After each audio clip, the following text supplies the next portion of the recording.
respecto al mes anterior. Vamos a analizar la escena, lo hacemos con la ayuda de Darío García. Muy buenas tardes.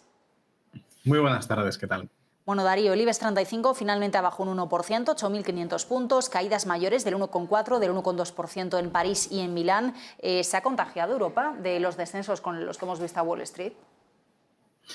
Básicamente sí, desde que ha arrancado la sesión estadounidense a las 3:30 de la tarde, los accionistas o los inversores estadounidenses se han despertado a las 9 de la mañana, 9:30 de la mañana allí, con la perspectiva de ver principalmente correcciones, lo que ha presionado a la baja a los índices estadounidenses y ha contagiado efectivamente al sector y al entorno europeo. Durante toda la mañana hemos visto prácticamente una negociación plana, sin muchísima volatilidad, y hasta que no han entrado en juego los inversores estadounidenses no hemos empezado a ver movimientos que ahora mismo los futuros, una vez ya cerrados en el mercado europeo, vemos cómo se van recuperando ligeramente a la espera de que a las 8 de la tarde conozcamos definitivamente esa subida descontada de 50 puntos básicos, pero más importante será, posteriormente a las 8:30, los comentarios de Jerome Powell ante las preguntas que le vaya a hacer, en este caso en la rueda de prensa, a los medios de comunicación.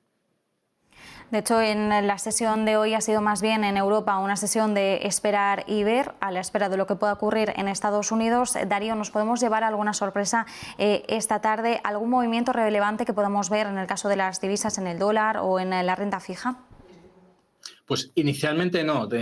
entre las 8 y las 8:30, que es cuando únicamente conoceremos el dato finalmente de tipos por parte de la Reserva Federal, que se descuenta ya en un 100% prácticamente de probabilidad que sea de 50 puntos básicos, es algo que el mercado y sobre todo el de divisas ya ha venido descontando durante las últimas semanas con los comentarios de los miembros de la Reserva Federal, incluso aquellos más agresivos, que prácticamente nos han ido dando esos detalles, esas pequeñas pistas para, bueno, pues llegar finalmente a esta tarde a las 8 para conocer esa subida de 50 puntos básicos. Otra cosa es que posteriormente en la rueda de prensa Jerome Powell nos dé muchos más detalles sobre las previsiones de crecimiento que tiene el Banco de la Reserva Federal de la economía estadounidense y de la ralentización en el crecimiento económico a nivel global. Recordemos que hemos conocido recientemente ese pinchazo en el primer trimestre de Estados Unidos del Producto Interior Bruto, donde se esperaba un crecimiento del 1,1 y finalmente ha sido un retroceso de la economía estadounidense del 1,8%. Este dato, si se vuelve a suceder en este próximo trimestre, estaríamos ante una recesión técnica, dado que 2 trimestres consecutivos de una economía del primer mundo indicaría que estaríamos ante una recesión, aunque hay varios factores más que deberemos tener en cuenta y muchos de ellos ya se están produciendo.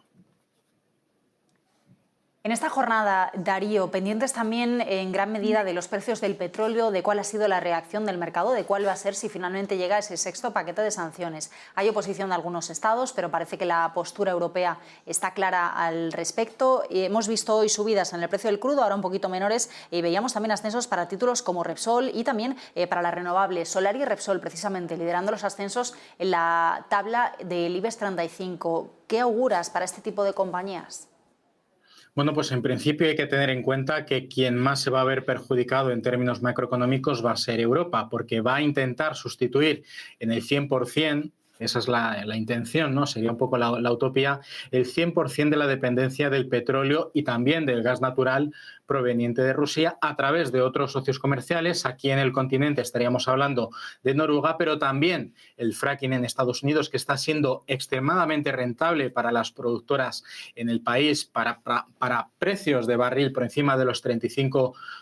por barril, es el principal socio que más o menos se ha ofrecido con los brazos abiertos a ofrecer precisamente ser un sustitutivo, a sabiendas de que el coste de la factura se podría incrementar de media un 40% por los costes logísticos. A partir de ahí, lo que hemos visto es un incremento en los inventarios de Estados Unidos esta tarde que podrían propiciar que esa liberación de reservas por parte de Estados Unidos esté preparándose para precisamente ofrecer esos barriles al territorio continental, en este caso a Europa, y está generando pues que el impacto a más corto plazo, el corte del grifo, en este caso del petróleo proveniente de Rusia está generando estas alzas y, por lo tanto, negocio muy positivo ya no solo para Repsol, sino también otras compañías petroleras europeas, como por ejemplo BP en Reino Unido, y por supuesto pues todas las compañías renovables que están viendo como la proyección a muy largo plazo de sustituir directamente los combustibles fósiles para la generación de electricidad a través de fuentes renovables, pues está de nuevo proyectando, como sucedió al principio de la guerra, que estas compañías de renovables estén, en este caso, ofreciendo unas rentabilidades y unos incrementos intradiarios muy interesantes. Darío, una última pregunta. Vamos a seguir pendientes de los resultados empresariales. En un día como mañana en España vamos a tener cascada de resultados. ArcelorMittal, Farmamar, Meliá, Ferrovial, Siemens Gamesa van a ser solo algunas de las que rindan cuentas al mercado. ¿Cómo estás viendo en concreto el sector farmacéutico en un momento en el que, bueno, en Estados Unidos hemos tenido ya los recientes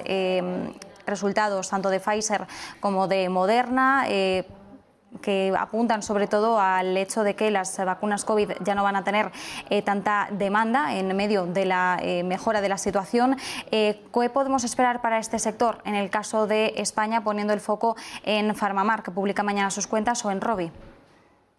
Bueno, pues en este caso, empezando por la última, el contrato de largo plazo que tiene Rovi con Moderna para la producción de su vacuna y para su distribución aquí en Europa sigue siendo una de sus principales bazas. Y habiendo visto cómo Moderna ha presentado unos buenos resultados y a pesar de que la demanda de la vacuna contra el coronavirus de Moderna no va a tener tanta como la que hemos visto estos últimos 2 años, sí que se va a mantener un remanente, una resiliente de demanda de vacunas que van a ser necesarias a lo largo del tiempo. Incluso la propia Moderna estaba esperando que se le facilitara o se le concediera con carácter de urgencia la posibilidad de vacunar a niños entre 2 meses a 6 años de su vacuna, pues es otro factor muy positivo a tener en cuenta. En el caso de las farmacéuticas españolas, salvo en el caso de los problemas que está teniendo Grifols con respecto a sus niveles de endeudamiento y del coste de la deuda, el resto de farmacéuticas, Farmamar, Rovi y en este caso Almirall, están descontando un comportamiento muy positivo y en principio Farmamar, que ha sido muy conservadora en sus últimas publicaciones de resultados, podría mantenerse en línea con lo que conozcamos esta semana. Pues Darío, como siempre, muchísimas gracias, muy buenas tardes. Igualmente, hasta la próxima. Gracias a ti también, Marta, que la fuerza esté contigo esta tarde, que la fuerza esté con